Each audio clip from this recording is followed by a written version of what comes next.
Good afternoon, dear audience and dear colleagues. I would like to introduce you my 6 months progress report. My PhD topic is the investigation of techniques and materials in vital pulp therapy.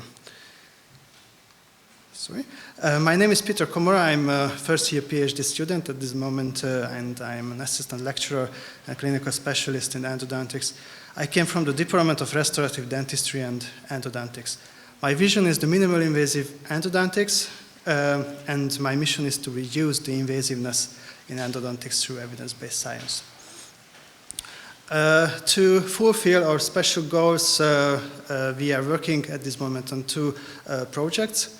The first one is comparing the efficacy of bioactive materials in vital pulp therapy, and we conduct a systematic review and a network meta-analysis.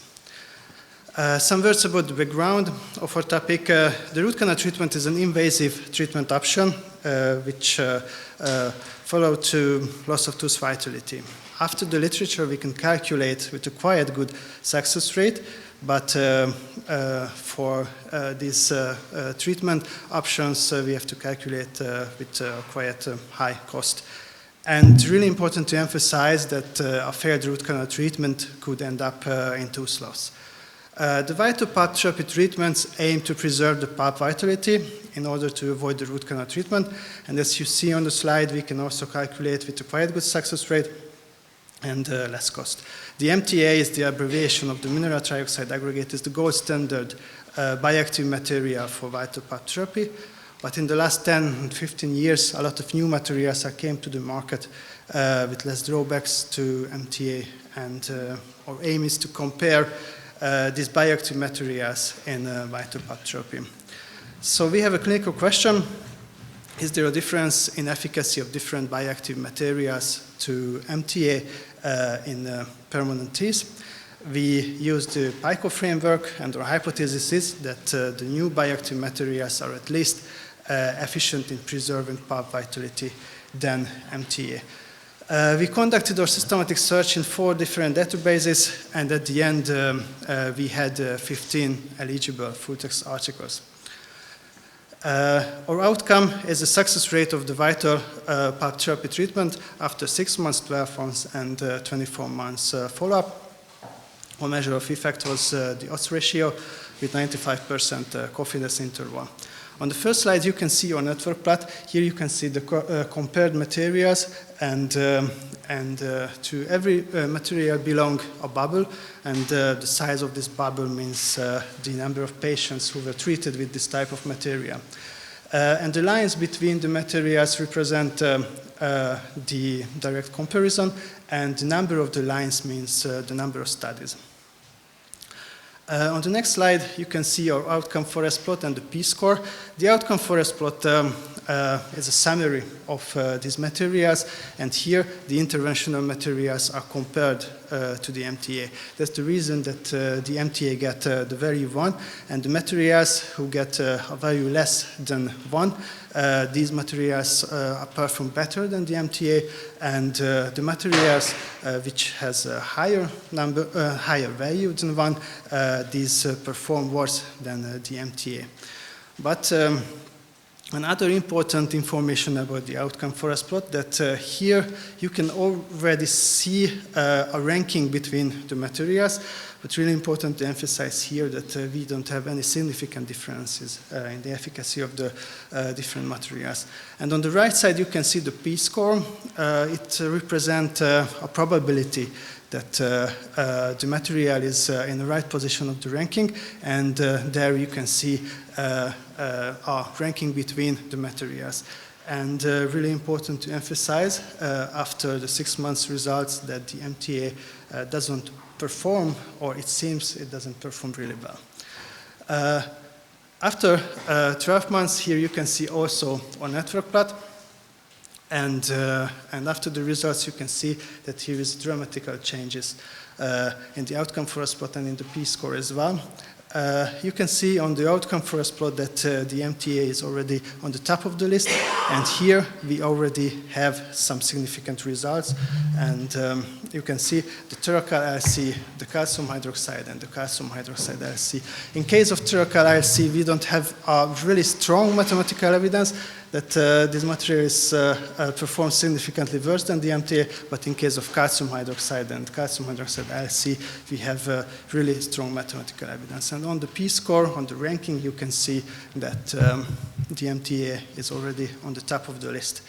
After 24 months, you can see that the MTA is also on the top of the list, and the Turcal LC, calcium hydroxide, and calcium hydroxide LC also perform significantly worse than the MTA, but between the MTA and the biodentin, we didn't find any significant differences.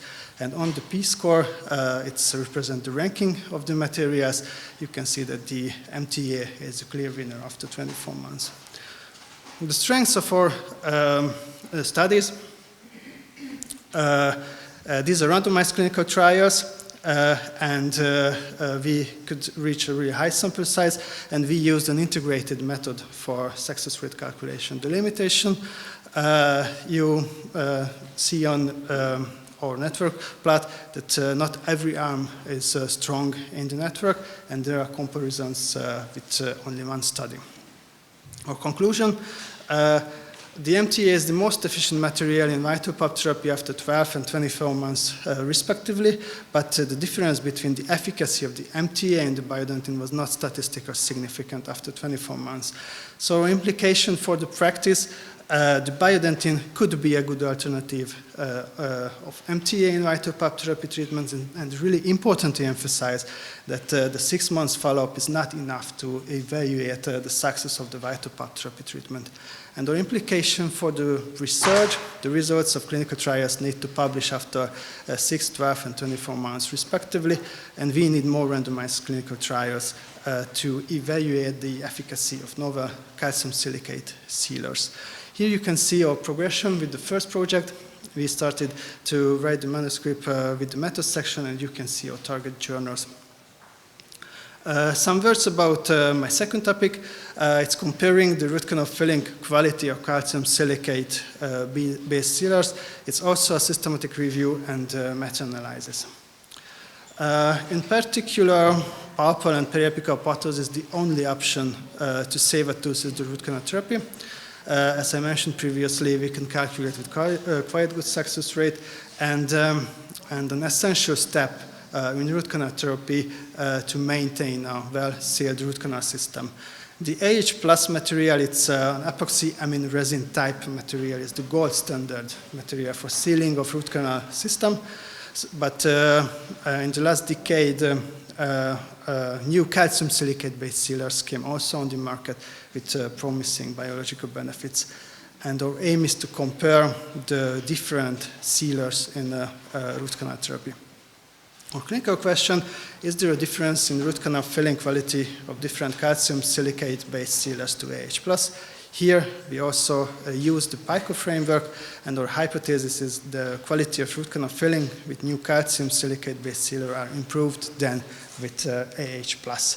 And our clinical and research implication evaluate the quality of root canal filling with calcium silicate-based sealers. Here you can see our search key, and we conducted our systematic search in 4 different databases, and at this moment we are in the selection process. And you can see again the overview of our 2 ongoing projects. And I would like to finish my lecture with the words of John F. Kennedy. We choose to go to the moon in this decade and do the other things, not because they are easy, but because they are hard. Because they are hard. And I would like to thank you for your kind attention.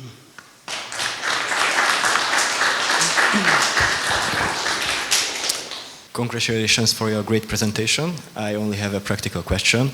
Since you have compared the cost of vital pulp therapy and root canal treatment in your background, is there any significant difference between the cost of biodentin and MTA? And if yes, does it worth the small difference between their efficacy?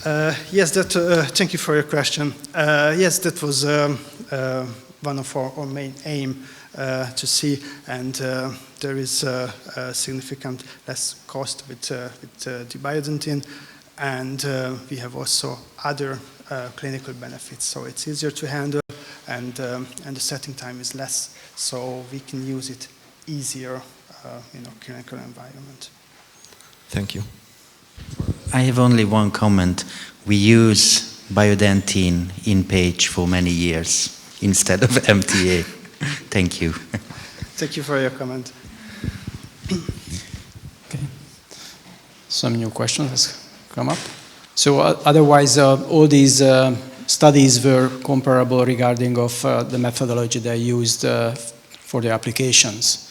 That's standardized by the factory or the companies, or are there also different ways for the application? Technically, here we didn't see the type of the vital pulp therapy treatments, because some articles are looking for direct pulp capping, some indirect pulp capping, and so on.